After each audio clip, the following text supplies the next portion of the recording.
Hey, what's going on, guys? RT Studios here, back with another video. I just want to say, before we start the video, I just want to say thank y'all to everyone who showed up to the live premiere of my trailer. There were a lot of you. I just want to say thank you to all who saw that and liked it and commented on that.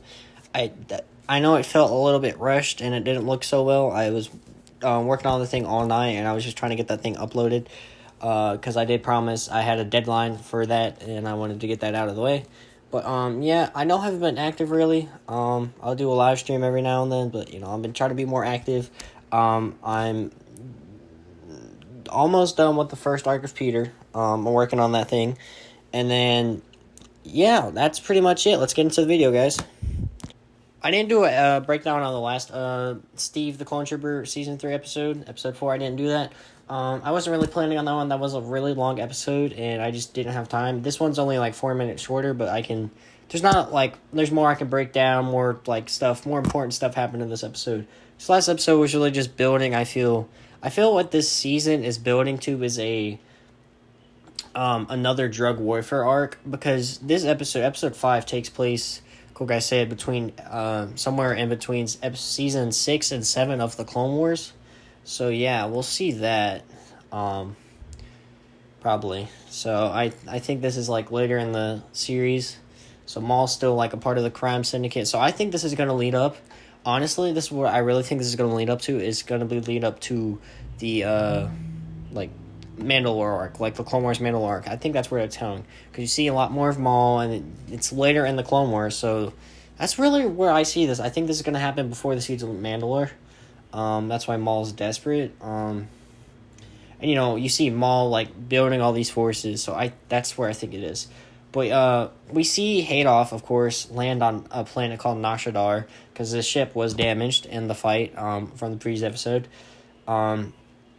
And this is like a big crime-filled planet. This is like Crime City, I guess. This is like GTA. This is like, this is the baddest planet on the world, like to live in, because it's full of drugs, empires, just bad shit, you know what I'm saying? So, yeah, you can see Admiral Haydoff doesn't want to, land on here, which is funny. Then you cut to, Lieutenant Vane's ship, and it's Plo Koon and a hologram, which the hologram, Koya replaced the old, I guess kind of like wheel piece, for the clone turbo tank, and he put from Moff Gideon's new ship, I believe, he put that on there. So that's really cool to see, instead of using the basic circular hologram we've been seeing. So Koya is updating a lot, if you can tell, and also in the background we're getting, I guess, a new Ender Legion. I can't remember what Clone Legion Ender's troops are, but you see updated that. It's overall really good. Updated Prindle, updated Lieutenant Vane, I believe. But yeah, everything's looking really good. Basically, Lieutenant Vane and Captain Ender are in like the system. So Plo Koon's like, oh, hey, can you come down and get Haydoff for me? And I do want to point out, Cool Guy has made this really cool custom ship. I think this is just the Moff Gideon's like starship, I believe, a little modified, and it looks just awesome. So I just want to point that out. It just looks really, really good. It looks so good. So I just want to point that out. It looks really cool. Yeah. So we next scene we go into, it's they're on the planet, or Captain Ender's getting ready, and you see this really shitty disguise for Captain Ender. It's just like a hood and drapes, so you can clearly see it's clone armor, which could have been a problem in the later in the episode. But yeah, and then you see them preparing, and you get introduced to this new guy, and I believe his name is Casterwall. Correct me if I'm wrong. He's really, really cool character, and I really like him. It's just a basic P2 clone, Captain Ender Legion clone with a visor, but he had I don't know, it's really, I like the simplicity of this design, so it's really cool to see. Don't get too attached to him, but yeah, he's really cool. And then let's move on to the next scene. Now, I paused this at 4:08, and you just see a lot of cool stuff in this little shot. You can see some pirates, a Gormorian guard, I believe, and also you can see this cool little like space truck. I remember seeing this something like this in Rebels, so that's kind of like a cool nod because Cool Guy, believe it or not, Cool Guy does really like Rebels, because Thrawn's in it and he likes Rebels. I know that he likes a lot of the Star Wars media, so that's cool. That was cool to see, and I can't tell who's driving that. But yeah, that was just really cool detail. And then we move in, and it's Captain Ender and them going onto the street and walking to a bar. And if you pause at 4:13, I want to point this out. There's this guy holding a jewel on a gun. I don't know if he's robbing this lady or what, but this guy, I believe it's the same exact guy that gives Han Solo from episode 4 of Steve's Clonetrooper Season 2 Han Solo steals a gun from this guy. So that's a cool little Easter egg. I don't know if that's the same character, but I just found that out, and that'd be a cool little Easter egg. One of the many that you do see in this episode. Because this episode is really Easter egg heavy if you pause at the right time. But yeah, it's a cool little detail. And then more on this little town scene. You see a Pike Syndicate member and another Crime Syndicate member. I don't know who this is. I know it's a guy from the Battle of New York from the Avengers movie. And then you see this really cool shot of Captain Ender and his hood. And then you get Blath Krrsantan just out of nowhere just bodying this guy. Just one taps him with his bowcaster. So that's really cool. That's a cool little custom minifigure, by the way. And then you get the Gormorian guard. So it's really just going through the town. And then you pause at the right time. You see Fennec Shand. So that's really, really cool. We then get this cool little shot of them going into the bar, and Embo is right behind them. So, yeah. And then you get, of course, Admiral Christian Haydoff going into the bar. And if you pause at 4:40, you can see right behind them. I'm gonna show the snapshots on the screen, by the way. You can clearly see that's clear as day. That's Cad Bane, because we knew Cad Bane was going to be in the series. We saw him in the trailer, and we of course saw that Pickle Rick thing. So that kind of leads up to Cool Guy's probably going to do something with Cad Bane. And of course, right behind Hayden Christoph's head, or Admiral Haydoff's head, you can see the guy that Black Krrsantan's just killed. I find that a little funny, but yeah. And then, not even 8 seconds after Haydoff walks in the bar, and if you pause it, you can clearly see Doom Guy in the background. I just want to point that out. Cool Guy loves Doom. He freaked out when Doom Eternal got announced and released how many years ago. So that's a cool little Easter egg. If you don't know who Doom Guy is, I don't know what to tell you. It's Doom Guy. And I also want to point out the Cloud City Guard right there. I'm not saying it's a cameo. It's probably just a random figure Cool Guy placed down, but I'm going to take it as one of the guys from my character, from my series. Let me find his name. Hold on. His name was Tack. Don't ask how long I had to look up how many episodes. I had to sit there and watch 40 minutes of footage because I could not remember his name. His name was Tack. So, I'm not saying that's my character, but, I'm going to take it as a Cool Guy likes my series. I know he does. He comments on all my episodes. I just want to say that. And then we get to probably one of the best parts of the episode. We get a moist. I never thought I would ever be able to, I can't describe it. So I'm just going to let... This is actually a really good drink. So you're a separatist admiral, right? Yeah. I'm looking for this guy. He's fucked me over and I need him dead. What's his name? His name is Glorp Shadow. Lord Shadow, huh? Alright.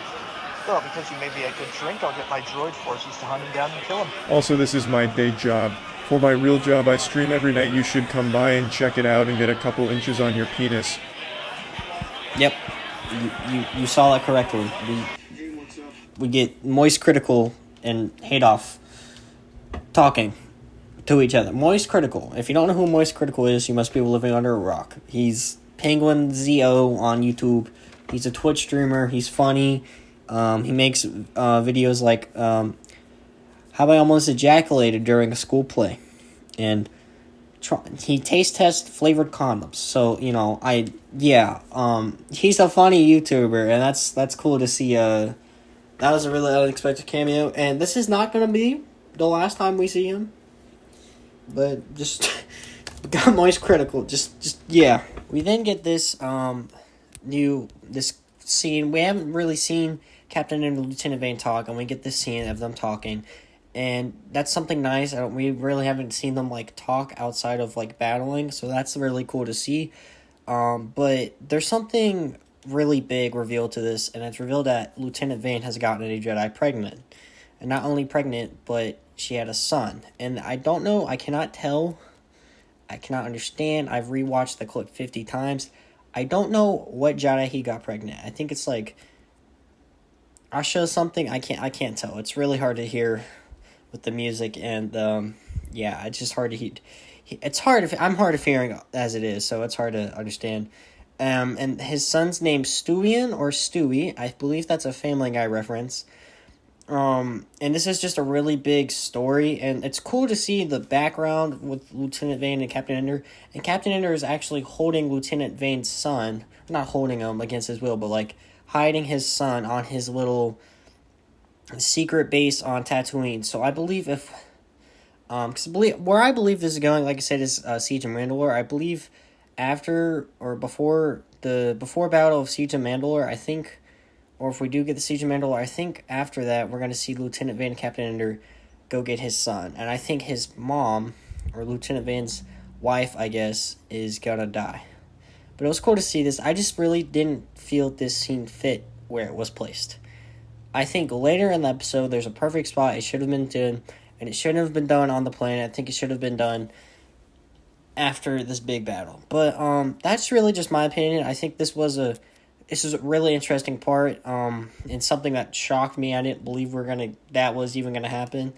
And it's also revealed that Gormako, who voices Captain Ender, or not Captain Ender, Lieutenant Vane, is actually doing a audiobook series based on the events that take place during the time, because it's revealed this all happened during a undercover mission with that Jedi. So Gormaku's doing a audiobook series that explains what happens on the undercover mission. And we see Lieutenant Vane and Captain Ender joking around, because he makes fun of Captain Ender for having a kink. But yeah, it was a good thing. I just really couldn't understand the last few bits of this scene. I could not understand for the life of me. But overall, this was a good scene. I just felt this didn't fit right where it was placed. We also do finally get an explanation on why Lieutenant Vane, who is a lieutenant and a clone, is giving orders to a clone captain. That doesn't really fit in any part of Star Wars or any military. So they don't really explain it. They just kind of crack a joke about it. I really think it was just an accident in the writing, and it was kind of too late to, fix it. And the scenes that cool guy had, because I bet he finally uploaded it, and it was like, oh crap, he was supposed to be this or something.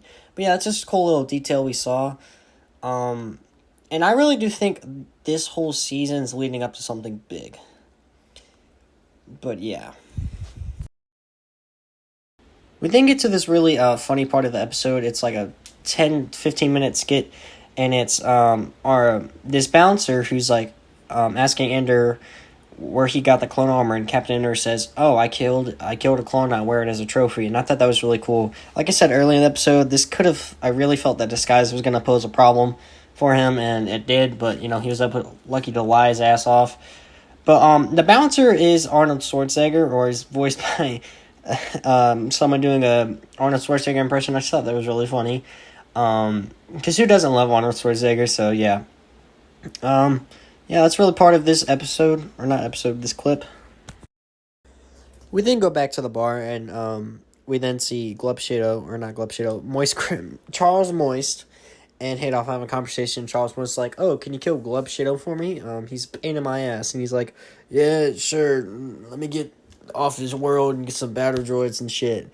And it's just really funny seeing drunk Adolf, because I think he's like one of the only characters we have not seen drunk yet, besides, or like one of the main characters. Then Vane and Captain Enter automatically spot them, and he moves up on them. And then right as Ender has Adolf, Embo comes out of nowhere and they start blasting each other. And then there's like a big bar fight, and it's really cool. You see Doom Guy shooting some stuff. It's just really cool fight scene. And then Adolf gets away, and then Lieutenant Vane just chucks. I mean, he just out of nowhere for some reason chucks a grenade at freaking Embo. And then also we after that, Embo gets launched out of a window, and he looks up, and it's revealed that Cad Bane also got the same bounty, and they are both working for Crimson Dawn. This adds more fuel to the theory. I think Maul is trying to recruit Separatist leaders to gain his more forces, because Adolf's a really high-ranking Separatist leader. If Adolf didn't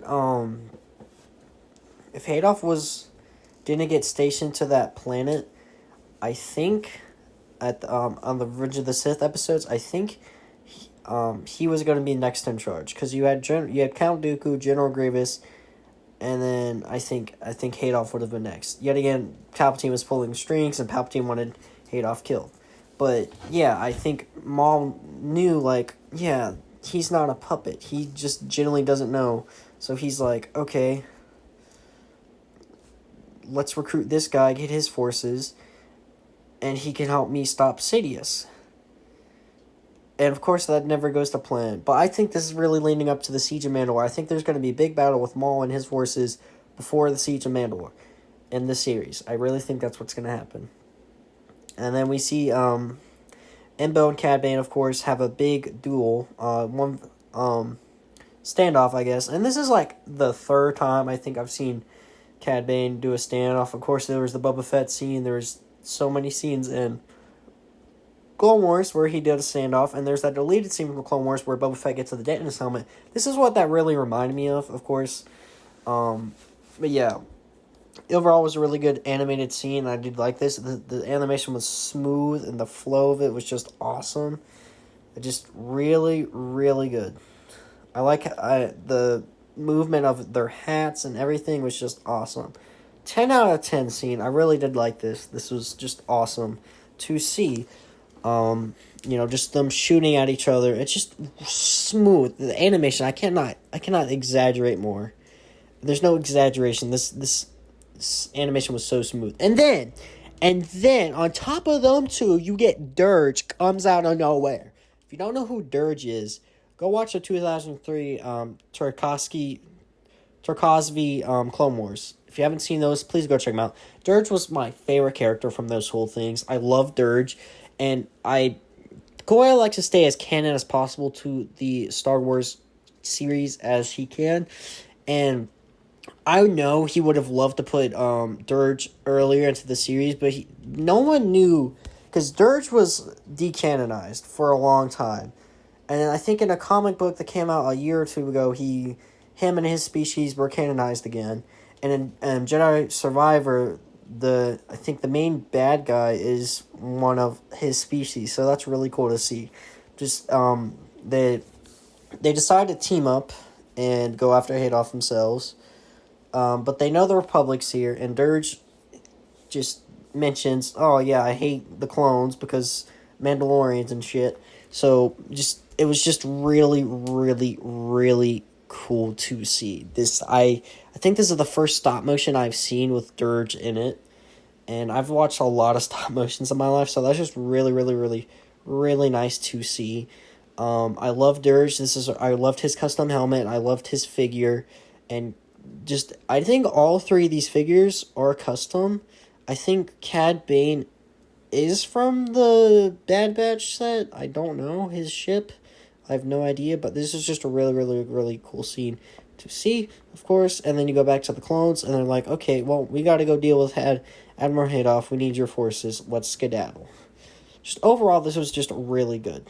Clones then, I try flipped out to, when of I saw course, Dirge. go after Haydoff, and the bounty hunters see them, like, not so fast, and then it's just a three-way battle between the droids, battle hunters, and Admiral Kristanov. Of course, the droids, like, automatically just die, because, they're battle droids, and you just see Dirge wreck some clones, and it's just awesome to see that.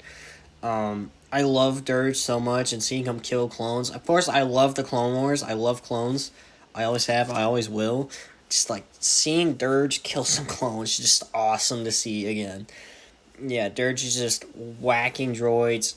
Blood's going everywhere. He's killing clones left and right. And then you see Admiral Haydoff kills a clone. He's like, in his drunken madness, like, I'm not gonna die. I'm gonna kill you. And then I'm gonna kill you again. Which is just really funny. And he's like, I need to get the fuck out of here. I'm too drunk for this. And then, of course, Vane just rushes him, pulls a linebacker move, and then Dirge just like, no, mine, and throws him against the wall. I'm pretty sure Lieutenant Vane has brain damage now. And then Dirge is just bam, bam, and Admiral Haydoff shoots him in the eye, and the caster wall comes up and linebackers him. The clones just love linebackering people, or linebackering people, I guess, tackling them. And then Dirge is like, ugh, and then Casterwall knocks off Dirge's glove, or armor, and Dirge is like, feel my unlimited power, and shoots out his, I think those are his muscles, and Casterwall shoots two of them off, and then Casterwall can't keep doing it, because so Dirge finally grapples around him, and like an anaconda chokes him, which is just awesome. I like I said, don't get too attached to new clones in the series, because if we didn't see them in season 2, yeah, they're gonna die. I hate to break it to you, they're gonna die, because we haven't seen Casterwall before, and he died immediately, so you know how it is. And then, of course, Admiral Haydoff gets away, and then Lieutenant Vane and Captain Ender are like, oh, well, they're away. I guess we can leave now. And the bounty hunters are like, no, fuck off. We're going to take you as a bounty, because, how much separatists are going to be paying for you guys. And then they're like, oh, shit. Well, and then Dirge turns on them, and then Embo takes Cad Bane's side, and that's really really cool to see. Of course, you see Cad Bane's a little droid, and I love anytime I see his little droid in the series, in any kind of series. I love it, because he's probably my favorite droid in Star Wars, to be honest with you. I don't remember his name, but he's my favorite droid in Star Wars, and I just really like him. Yeah, this episode was really well, and I feel like after this scene where Lieutenant Vane and Captain Ender leave, of course, I really felt that's when you should have put the, we're the only 2 clones to make it out of live, or the only 2 people to make it out alive out of that squad. I'm glad I had your back and you had my back, and I think that would have fit more. And then you get to the part where he's like reveals he has a son and he has a wife, and it's a Jedi. I think that would have fit so much better. That's like the only complaint I have. I think that scene should have been put off till after the battle, because you get to that scene, and then after that it's just straight into action, which it just didn't feel right to me. It would have been put there so much better and placed so much better and felt so better, and I think the toning would have been a little bit better, and overall, that's like my only complaint about this episode. Everything's really good. Like I said, this is building to something big that we haven't seen, because this takes place during season 6 or 7 of the actual Clone Wars. But yeah. And then you get to the scene, who's like, oh, Obi-Wan's like, oh, fuck, we lost clones. Oh, well. We can't keep doing that. But, of course, all these figures are really updated, by the way. I think the only figure in this whole scene that's not been updated is Plo Koon, of course. Obi-Wan's updated, Anakin's updated. All these cool guys, like, splurging on figures to make them accurate for the scenes, and I just love that. And shout out to Cool Guy for spending all his money. Like, Themeron's updated, Rex is updated, Bob's updated. Everyone got a fucking upgrade. Even, I'm pretty sure that's a new Lieutenant Vane figure. That looks a lot more crispier. And then we get to Haydoff arriving on the Separatist like Coruscant for the Separatists, I believe. And there you have General Grievous. You have a what are they called? I can't remember their names, but you have a federal. These two guys, I can't remember for the life of me what they are, but I know Wat Tambor. I think that's one of them. But yeah, you see these two guys, and they're like, well, Adolf's dead. Well, he cost me a planet. He was like, well, Adolf is very valuable. I guess we should start replacing him. TX-1000, of course. It's just like, fuck, yes, I get to be the captain. I get to be the admiral. Fuck Adolf. And then Adolf is like, I have had the worst 2 days of my fucking life. And I just love that. It's so funny. This episode was really, really good. And then, of course, you get to the scene where Maul is like, one of the members of Crimson Dawn. I think this is Zar Gaxon. I can't remember. But he's like, well, Gar Saxon is like, the bounty didn't work again, and this brings to my theory that, like, yeah, this is definitely something's going on. This is building to something. I think this what it is building to the Siege of Mandalore. It's clearly hinting at it. I mean, it's clear as day. But yeah, overall, episode 10 out of 10. Thanks y'all for the support on the channel. This is the end of the review and kind of breakdown. Hope y'all had a great day. Like, comment, subscribe, and I'll see y'all in the next one. Goodbye. Oh, also, Gormaku and Cool Guys channel will